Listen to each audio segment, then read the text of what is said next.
இப்போது புதிய அறிமுகம் ஆச்சி ஹோட்டல் சாம்பார் மற்றும் ஆச்சி இடிச்ச சாம்பார் வகைகள். இசையமைப்பாளர் இளையராஜாவின் சுமார் 4500 பாடல்களை காப்புரிமை முடிந்த பிறகும் இசை நிறுவனங்கள் பயன்படுத்துவதற்கு எதிர்ப்பு தெரிவித்து உயர்நீதிமன்றத்தில் வழக்கு தொடரப்பட்டிருந்தது. இந்த வழக்கை விசாரித்த சென்னை உயர்நீதிமன்ற தனி நீதிபதி தயாரிப்பாளர்களிடம் உரிமை பெற்று இளையராஜா பாடல்களை பயன்படுத்த இசை நிறுவனங்களுக்கு உரிமை உள்ளதாகவும், இளையராஜாவுக்கும் இந்த பாடல்கள் மீது தனிப்பட்ட தார்மீக சிறப்பு உரிமை இருப்பதாகவும் 2019ஆம் ஆண்டு உத்தரவு பிறப்பித்தார்.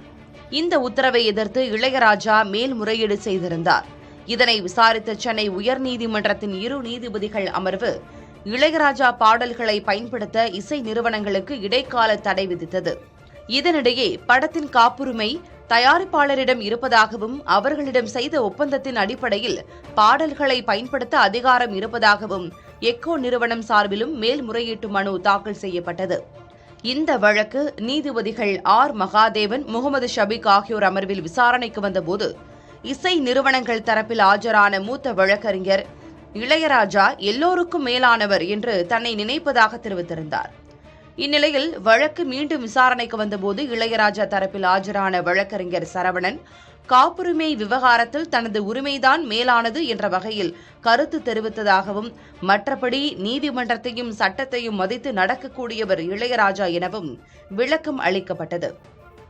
இப்போது புதிய அறிமுகம் ஆச்சி ஹோட்டல் சாம்பார் மற்றும் ஆச்சி இடிச்ச சாம்பார் வகைகள்.